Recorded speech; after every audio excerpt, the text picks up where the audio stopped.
అరుదైన వ్యాధితో బాధపడుతున్న బాలుడికి తెలంగాణ ప్రభుత్వం అండగా నిలిచింది. అతడి వైద్య ఖర్చుల్ని భరిస్తామని సీఎం రేవంత్ రెడ్డి ప్రకటించారు. వ్యాధి నయం కావడానికి ₹1.5 విలువైన ఇంజెక్షన్ అవసరముండగా అందులో సగం వరకు దాతలు సాయం చేశారు. మిగతా సగం ప్రభుత్వం నుంచి అందుతుందని రేవంత్ హామీ ఇచ్చారు.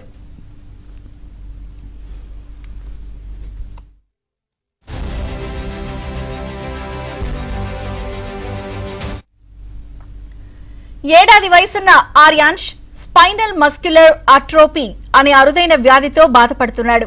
ఈ విషయాన్ని Bigg Boss fame Adireddy X లో పోస్ట్ చేయగా దానికి సీఎం రేవంత్ రెడ్డి స్పందించారు. ఆర్యాన్ష్ కు అత్యుత్తమ వైద్యం అందేలా ప్రభుత్వం చర్యలు తీసుకుంటుందని హామీ ఇచ్చారు. సీఎంఆర్ఎఫ్ వ్యవహారాలను పర్యవేక్షిస్తున్న సీఎంఓ అధికారి వెంటనే చిన్నారి తల్లిదండ్రులను సంప్రదిస్తారన్నారు. ఆర్యాన్ష్ పూర్తిగా కోలుకోవాలని, ఆరోగ్యంగా ఆనందంగా దీర్ఘాయుష్తో జీవించాలని అందరం ప్రార్థిద్దామని, అతనికి మంచి భవిష్యత్తు కలగాలని ఆకాంక్షిస్తున్నామని రేవంత్ రెడ్డి ట్వీట్ చేశారు.